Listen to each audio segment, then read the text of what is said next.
पूना के पास में एक गांव है, उस गांव का नाम था पुरंदरपुर। क्या नाम था? पुरंदरपुर में एक ब्राह्मण रहते थे। उच्च वशिष्ठ कुल में ब्राह्मण का जन्म हुआ। थे तो ब्राह्मण, शिखा सूत्र भी रखते थे, तिलक भी लगाते थे, लेकिन ब्राह्मणों जैसा स्वभाव नहीं था, केवल स्वरूप था। एक बात याद रखिएगा, जात पात पूछे नहीं को, हरि को भजे सो हरि को हो। कितनी बार ऐसे ऐसे भक्त हैं जो जाति में भले ही श्रेष्ठ नहीं है, पर ठाकुर जी ने उनको ब्राह्मणों से भी ज्यादा महत्व दिया है। श्री तुकाराम जी महाराज वे ब्राह्मण नहीं थे, पर श्री तुकाराम जी का अभंग सुनकर के छत्रपति श्री शिवाजी महाराज भी उनके सामने हाथ जोड़ करके बैठ जाते थे। श्री तुकाराम जी महाराज ऐसे भक्त थे कि उनके लिए श्री पंडरीनाथ भगवान मचल जाते थे उनको देखने के लिए। ठाकुर जी आप किस वर्ण में जन्मे हो इससे ठाकुर जी को ज्यादा फर्क नहीं पड़ता, पर जहां भी जन्मे हो आपका स्वभाव कैसा है वो ठाकुर जी देखते हैं, आपका व्यवहार कैसा, आपकी विचारधारा कैसी। तो पुणे के पास में एक गांव है पुरंदरपुर, वहां पर एक ब्राह्मण रहते थे। स्वरूप ब्राह्मणों का था पर स्वभाव वैश्यों का। वैश्य मतलब हमारे बनिया भाई लोग, उनके जैसा उनका व्यवहार था। कैसा? व्यापार करते थे, धन देते थे उस पे, क्या बोलते हैं उसको, ब्याज पे, ब्याज पे धन देते थे लोगों को, और अपना गल्ला खोल रखा था, गल्ले पे बैठते थे। ब्राह्मण का नियम है संध्योपासन करना चाहिए, यज्ञ करना चाहिए, अध्ययन करना चाहिए, ग्रंथों का अवलोकन करना चाहिए, पर ये सब कुछ नहीं करते थे। सुबह उठे, केवल तिलक लगाया, स्नान करके चोटी शिखा बांधी और सीधे अपने गल्ले पे पहुंच जाते थे। उनको दिन भर का यही क्या देना है देते रहो। और इन सबके साथ साथ महाकंजूस, खूब धनवान थे। भगवान की कृपा से उन पर ब्याज का इतना धन आता था कि वो पूरे पुरंदरपुर गांव को अकेले भोजन करा सकते थे। पर इतने कंजूस थे, इतने कंजूस थे, दूध में अगर मक्खी भी गिर जाती तो दूध छान के पी जाते थे, और मक्खी को यूं पकड़ करके उसके भी 2-4 बूंद छींटा जो दूध के होते थे उनको भी लेके पी जाते थे। दूध का क्या बिगड़े, इतने कंजूस। और कंजूसाई की हद तो तब पार हो गई, उनकी पत्नी का नाम था सरस्वती देवी। क्या नाम था? तो सरस्वती देवी जो थी, उनके पिताजी ने इसीलिए ब्याह किया कि भाई ये विप्रदेव जो हैं बड़े धनवान हैं, बेटी खुश रहेगी हमारी। तो सरस्वती देवी का ब्याह हो गया। उनकी मां ने, पिता ने जितने गहने दिए, ब्याह के अगले दिन ही, सब लोग इधर देखो, बहुत ध्यान से सुनो कथा। ब्याह के अगले दिन ही सुबह सुबह ब्राह्मण देवता उठे, देवी सुनो, सबरे गहने उतारो अपने। बोले क्यों? अरे देखो कितनी अच्छी नक्काशी की है इसमें, कितने अच्छे से तुम्हारे कुंडल बने हैं, कितने अच्छे तुम्हारे गले के हार बने हैं, हाथ के तुम्हारे बढ़िया कंगन कड़ूला, रोज पहनोगी तो घिस जाएंगे, उतार दो सबको। पत्नी ने भारी भारी सामान सब उतार दिए, कानों के कुंडल, नाक की बाली और गले का एक मंगलसूत्र रहने दिया, हाथ के कंगन रहने दिए, पैरों की पाजेब और पायल रहने दी। लेकिन पुरंदर ये अपने ब्राह्मण देवता जो थे, इनको वो भी अच्छे नहीं लगते थे। रोज अपनी पत्नी को, क्यों इनको पहन के घूमती है, उनको दे दो, अंदर तिजोरी में रख दूं मैं। पत्नी कहती है तो सौभाग्य है, ये तो पहनने दिया कीजिए। महाराज कहते कहते 6 महीना हो गए, रोज टोकते। अब तो ये स्थिति में आ गए कि पत्नी के हाथ का भोजन नहीं करते थे। वो रोटी बनाती, बोले मुझे नहीं पाना, और अपनी दुकान पर जाके वो दुकान के बालक से कहते अपने घर से बनवा ला। दोनों भावना थी, एक तो नाराज थे पत्नी से कि गहने क्यों नहीं उतार रही है, दूसरा बढ़िया है, घर का आटा बचेगा। इतने कंजूस। पत्नी बोली क्या करे, रात में बोली आप कैसे मानेंगे, बोले ये उतार दो जितने पहन रखे हैं। उसने कान के कुंडल भी उतार दिए, हाथ के कड़ूला भी उतार दिए, पाजेब भी उतार दी, गले का मंगलसूत्र भी उतार दिया। सब बिल्कुल कोरी हो गई बेचारी। केवल नाक की एक नथ रहने दी उसने। बोले एक तो रहने दीजिए, कम से कम इससे पता तो चले कि मैं सौभाग्यवती हूं। भाई सारे गहने उतार देना मां के लिए अशुभ होता है। पतली सी एक नाक में वो नथ भी नहीं थी, छोटी सी एक कील जैसी थी। उसके लिए भी बोले कि रात में तो उतारी दिया करो इसको भी। इतने कंजूस। सब उतार दिया। पत्नी बेचारी साड़ी में और केवल एक नथ लगा करके, मांग में सिंदूर भर के, बिंदी लगा के ऐसे घूमती थी। शादी ब्याहों में जबरदस्ती नहीं जाते थे। एक दिन पहले अपने आप को बुखार में हूं ऐसा बोल देते थे, क्योंकि गहने निकाल के देने पड़ेंगे, पहन के जाएगी। इतने कंजूस। कभी कभी जो व्यक्ति अति में संसारी होता है ना, ठाकुर जी को उस पे भी बड़े मजे आते हैं देखने में। ठाकुर जी कहते हैं, मतलब एक बात हमारी सुनना बहुत ध्यान से, इधर देखना सब लोग। कई लोग ऐसे होते हैं, और आजकल ज्यादातर ऐसे होते हैं कि भक्ति में भी हैं और संसार में भी हैं। अभी उनको पता चला कि कोल्हापुर में कथा चल रही, तो कथा में भी आ रहे हैं, और 4 दिन बाद का उनका रिजर्वेशन भी है कि कब हमको क्लब जाना है, कब पार्टी करनी है, कब उल्टा सीधा खाना है, वो भी उनका फिक्स है। हमारी बात बहुत कान खोल के सुन लीजिएगा, ऐसों का उद्धार कभी नहीं हो सकता जो ना इधर के हैं ना उधर के। हम अपनी कथा में स्पष्ट कहते हैं, एक ठौर पकड़ो, या तो ठाकुर जी को ही पकड़िए, और संसार में अगर जाना बहुत रुचिकर लगता है तो उसी को ही पकड़िए। ये बीच में मत घूमा कीजिए। कथा हुई तो यहां आ गए, और कभी कुछ उल्टे सीधे काम हुए तो वहां भी चले गए। अब पी भी लेते हैं, खा भी लेते हैं, कथा भी तो सुनते हैं। ऐसों का तो कभी उद्धार नहीं हो सकता। इसलिए एक ठौर पकड़ो, या तो वहीं के ही रहो, पूरे खाओ पियो आनंद करो, या फिर कथा के ही रहो।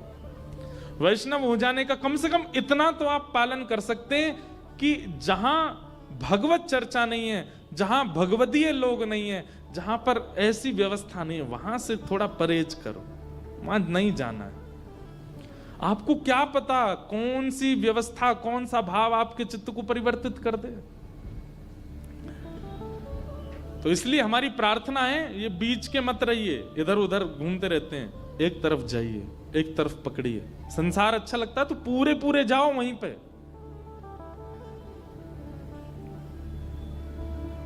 तो कभी कभी ठाकुर जी पूरे पूरे संसारियों पे भी ठाकुर जी रीझ जाते हैं। ठाकुर जी बोले, भाई ये ब्राह्मण देवता बड़ा बहुत अच्छा लग रहा हमको। क्यों? बोले इतना कंजूस तो हमने कभी नहीं देखा है, बहुत भयंकर कंजूस है। ठाकुर जी का मन आ गया उस पर। अच्छा, जो पत्नी थी ना सरस्वती देवी, वो बड़ी भक्ता थी। वो तो नाम जप भी करती थी, वो दर्शन करने के लिए भी जाती थी, लेकिन ये नहीं जाते थे उसके साथ। वो अपने माता पिता के मायके जब जाती थी, मायके वाले लेके जाते थे उसको दर्शन कराने। ये तो कभी नहीं लेके जाते थे, तो कंजूस थे, खर्चा होगा। और मायके भी खुद नहीं लेके जाते, इनके भाइयों से बोल देते तुम्हें ही आके ले जाओ, उसमें भी खर्चा ना हो मेरा। सोचो कितनी ऊंचे लेवल के कंजूस। तभी ठाकुर जी का मन आ गया इस पे, तो इसको देखूं मैं एक बार। और हमारे श्री पंडरीनाथ भगवान, श्री विठल भगवान एक दीनहीन से ब्राह्मण का रूप धारण किया। फटी सी धोती पहनी, कुचैली मैली सी कुर्ता पहने, और पुराना काला सा जनेऊ धारण किया, और महाराज ऐसे तिलक सा लगा करके बिल्कुल दीनहीन, झुर्रियां पड़ रही हैं मुखमंडल पर, और ऐसे हाथ जोड़ते भये इनके दुकान पर पहुंच गए। रूप रंग देख करके ही पहले तो ब्राह्मण देवता समझ गए, बोले अरे ये और आ गया, ये कुछ देना वेना तो है नहीं, मांगेगा।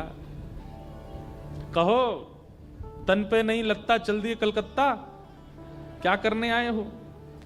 ठाकुर जी बोले बहुत गरीब ब्राह्मण हूं मैं, मेरी बेटी का ब्याह होने वाला है, अपनी पुत्री का ब्याह करना है मुझे, और मुझे ब्याह के लिए थोड़ी व्यवस्था चाहिए धन की। आप तो बहुत बड़े धनवान सेठ हैं, कृपा कर दीजिए ना, कुछ दे दीजिए मुझको, मैं अपनी बेटी का ब्याह कर दूंगा और थोड़ा ठीक हो जाएगा। या तो धन दे दीजिए, नहीं तो कुछ सामान दे दीजिए, सामग्री दे दीजिए, मैं उसी से कुछ ना कुछ तो व्यवस्था करूं। तो ये जो ब्राह्मण थे ना, ये जबरदस्ती रफू की हुई धोती और कुर्ता पहन के जाते थे कि कोई मांगने वाला आ जाए तो उसको दिखा दूं, देखो मेरे खुद के कुर्ता फटे, मैं तुमको कहां से दूं। तो ठाकुर जी को दिखाने लगे, ये देखो मेरी धोती यहां से उधरी हुई है, मेरा कुर्ता यहां से फटा हुआ, कैसे तुमको दूं, मैं खुद नहीं अपने नए खरीद पा रहा, तुमको कहां से दूं भाई। ये सब तो केवल बाहर का दिखावा है, मेरे पे कोई पैसा वैसा कुछ नहीं है, दूसरों का धन ले रखा है मैंने। भैया चलते बनो, कहीं और जाओ, किसी और से मांगो, भगवान करे तुम्हारी बेटी का ब्याह बहुत अच्छा हो। बोले मुझे या तो धन दीजिए, नहीं तो मैं यहीं बैठा रहूंगा। ठाकुर जी जिद पे आ जाएं तो उनको कौन हटावे। ठाकुर जी वहीं बैठ गए द्वार पे, बोले मुझे धन दो, ऐसे तो नहीं जाऊंगा, मैं आपके दर पे आया हूं, कुछ तो लेके जाऊंगा, मेरी बेटी का ब्याह है। अंत में हार करके ब्राह्मण बोला, देखो मैं ऐसे नहीं देता हूं, कुछ लाओ, मेरे पास गिरवी रखो, पैसा ले जाओ, और जब पैसा हो जाए तो पैसा देके अपना सामान ले जाना, तुम पे है कुछ देने के लिए। ठाकुर जी बोले, मुझ पे तो कुछ भी नहीं है, मुझसे कुछ काम करा लीजिए दुकान में, मैं ये कर दूंगा, आपकी साफ सफाई कर दूंगा, इतना कर सकता हूं, उसके बदले कुछ दे। बोले उसकी जरूरत नहीं है, सब है नौकर चाकर मेरे पास, मैं तुम्हें बस इतना कह सकता हूं, कोई मूल्यवान सामग्री दो, पैसा ले जाओ, और जब पैसा हो जाए तो पैसा वापस दे के सामग्री ले जाना। मतलब इतना भी दान नहीं कर सकता मैं।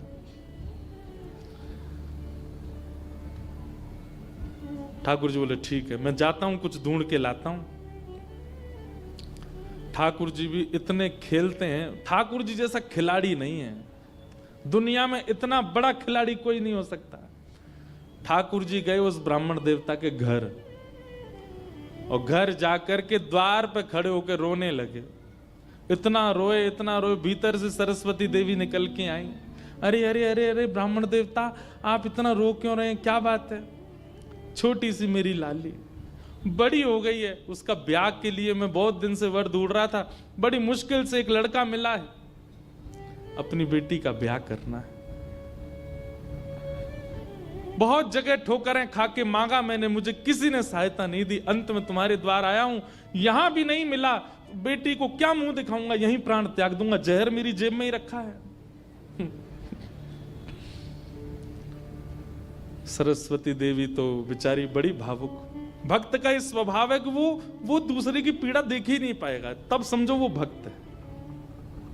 जो दूसरे की पीड़ा देख ले और देख करके भी बिल्कुल उसका मन घबराए ना, मन बिल्कुल नेत्र सजल ना हो, समझना उसमें भक्ति भाव उचित है नहीं। सरस्वती देवी तो रोने लगी, आंखें लाल पड़ गई।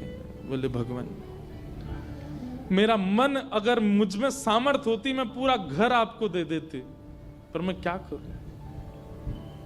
मेरे पतिदेव इतना प्रतिबंध लगा के रखते हैं कि मैं स्वयं ऐसे रहती हूं, मैं आपको क्या दूं।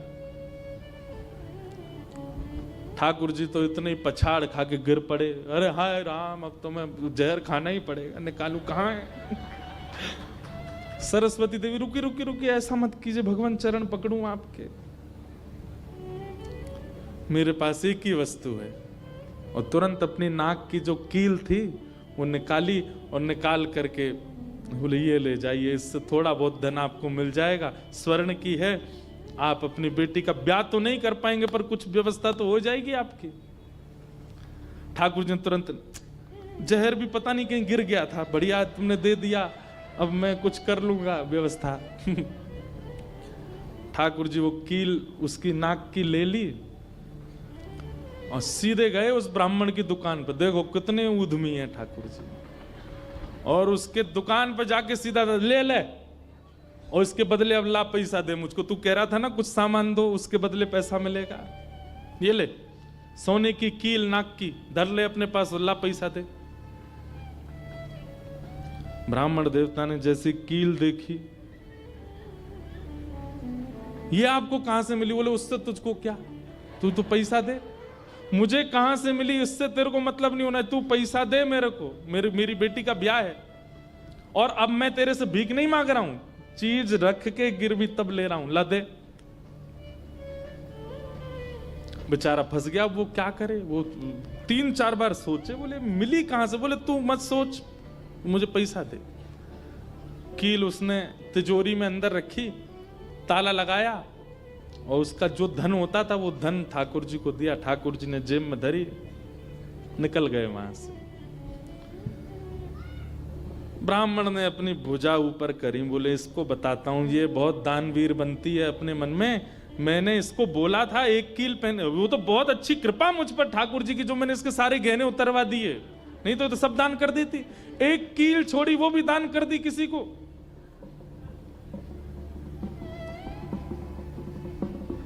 पहुंच गए। अब यहां वो ब्राह्मण जा ही रहा था अपने घर, उससे पहले दुकान का जो मुनीम था वो बेचारा सरस्वती देवी को बहुत मानता था, कभी कभी सहायता कर देती होंगी उसकी। वो सेठ जी से, इनसे ब्राह्मण देवता से पहले ही दौड़ के गया और जाके बोला, मैया आज बचो आप। बोले क्यों, आपने कोई कील दी थी किसी को? बोले हाँ दी तो थी, एक ब्राह्मण के ब्याह के लिए दे दी थी। क्या हो गया? उसने जाके वो आपके पतिदेव को ही दिया और बदले में ले गया पैसा। सरस्वती देवी, हाय नाथ अब नहीं बचूंगी, वो तो बहुत डांटेंगे।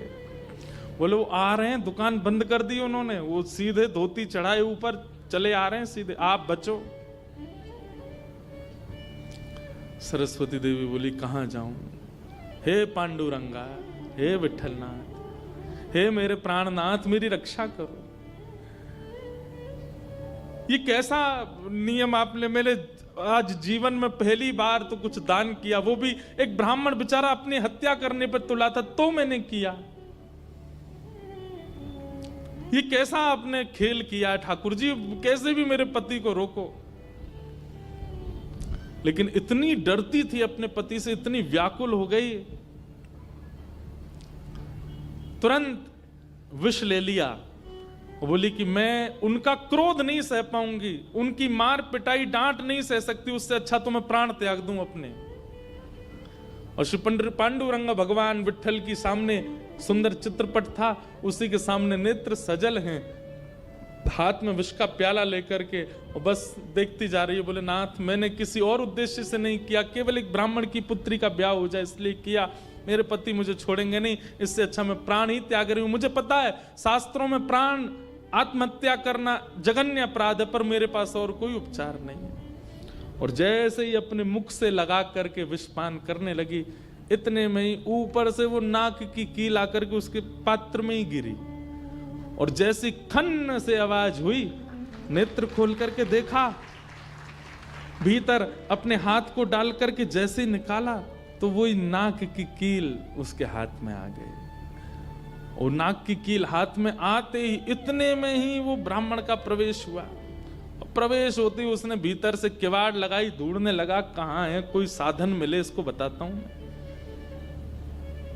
पत्नी सामने खड़ी थी, कहिए कहिए, आज कुछ कहूंगा नहीं, आज तो करूंगा, तू बता, तैने किसी को दान कैसे किया बिना मुझसे पूछे? तू क्या दान किया? तेरी नाक की कील कहां है बता? पत्नी ने अपना हाथ आगे किया, ये रे। उस ब्राह्मण ने जाकर के कील उठाई, तेरे पास कहां से आई? बोले मेरे पास ही थी। नहीं, ये तेरे पास नहीं है, ये तो मेरे पास वहां रखी है तिजोरी में भीतर, चाबी मेरी यहां डली हुई है, तेरे पास कहां से आई? बोले मेरे पास ही है, अब बहुत दिन से पहनी हुई थी, साफ करने के लिए उतारी थी थोड़ी सी। ऐसा हो ही नहीं सकता है, मैंने इसके बदले मूल्य दिया है एक ब्राह्मण को, और ये मेरी तिजोरी में रखी है, चाबी मेरे पास है। तो रुक, अभी रुक, मैं अभी जाता हूं। और कील अपने संगी लेके गया, गए, जाकर के दुकान खोली, चाबी लगा करके खोली तिजोरी, जैसी खोल करके देखा उसमें वो कील थी नहीं, वो हाथ में थी। ब्राह्मण बोला ये कोई स्वप्न नहीं है, ये कोई अचंबा नहीं है, ये कुछ और है। नेत्र सजल हो गए, दौड़ करके घर आया, बोले मुझे सच बताओ क्या हुआ। पत्नी बोली सच बताऊं? बोले हाँ, मैंने ही ब्राह्मण को दी थी। हाँ, वो ब्राह्मण वृद्ध सा, उसके कुर्ते फटे थे, उसकी धोती उधरी सी थी। बोले हाँ, उसी को दी थी, वो मुझे दे के गया था और मैंने ये तिजोरी में रखी, तो फिर तेरे पास आई कैसे? बोले मुझे जब पता चला कि आप क्रोध करके आएंगे और मेरे को बहुत सुनाएंगे, डांटेंगे, मारेंगे, तो मैंने सोचा कि मैं इससे अच्छा तो अपने प्राण त्याग दूं। और मैं पांडुरंग के सामने रोते हुए विष लेकर के हाथ में पीने को हुई, इतने में ही आपका घुसना हुआ और ऊपर ना जाने कहां से वो नाक की कील आकर के इसमें गिर पड़ी। ये किसी और ने नहीं, और वो ब्राह्मण कोई और नहीं, साक्षात पांडुरंगा ही थे, वही आए थे, वही आए थे, वही ये सारी लीला करके गए हैं। मैंने जीवन भर भजन किया, जीवन भर विचार किया, दान करूं, पुण्य करूं, सत्कर्म करूं, यज्ञ करूं, पर आपने मुझे कभी अनुमति नहीं दी। अरे दुनिया के लोग कमाते हैं और दान करते हैं, पर हम कितने भाग्यशाली हैं कि स्वयं पांडुरंगा आए और आकर के हमारे कमाए गए धन को स्वयं लेकर के दान करवा के गए, ब्राह्मण बन के स्वयं अपने हाथ में लेकर के गए। ये आप पर और मुझ पर कृपा है। उसी समय ब्राह्मण ने मन में सोचा, मैंने जीवन में एक कार्य भी अच्छा नहीं किया, मैंने जीवन में एक कृत्य भी ऐसा नहीं किया जिससे ठाकुर जी मुझसे प्रसन्न हो, लेकिन मैं इतना अधम, इतना पापी, इतना दुष्ट, इतना अयोग्य, फिर भी मुझे ठाकुर जी ने इस योग्य समझा। और योग्य क्या समझा? मेरी दुकान पर आकर के ठाकुर जी याचना कर रहे थे कि मैं कुछ दे दूं। मैं कितना बड़ा दुर्भाग्यशाली कि ठाकुर जी मेरे द्वार पर आए और मैंने कुछ नहीं दिया उनको, उनसे हट किया, उनसे कहा कि कुछ लेके आओ तभी तुमको दूंगा। मेरी वजह से ठाकुर जी को श्रम सहना पड़ा।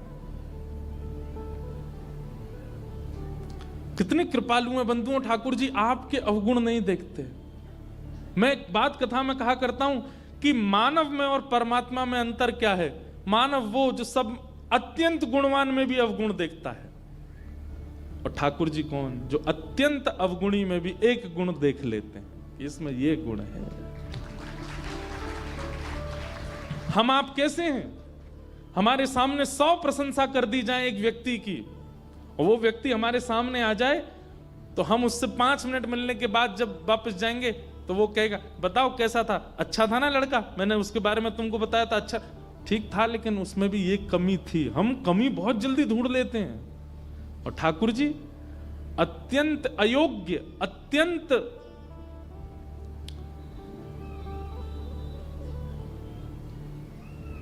विचलित व्यक्ति में भी एक गुण खोज लेते, इसीलिए वो ठाकुर जी। उसी समय उस ब्राह्मण देवता ने विचार किया कि अब किसके लिए जीना है। अपनी दुकान बंद कर दी, दुकान को बेच दिया, घर को बेच दिया, और पत्नी के साथ आ गए श्री पंढरपुर। और पंढरपुर में विठ्ठल भगवान के आगे आकर के बहुत रोए, याचना करने लगे, नाथ मेरे दुकान पर आप खड़े हो गए आकर के, और मैंने आपको इस प्रकार से दुत्कार दिया, इस प्रकार से आपको कर दिया। बहुत रोए।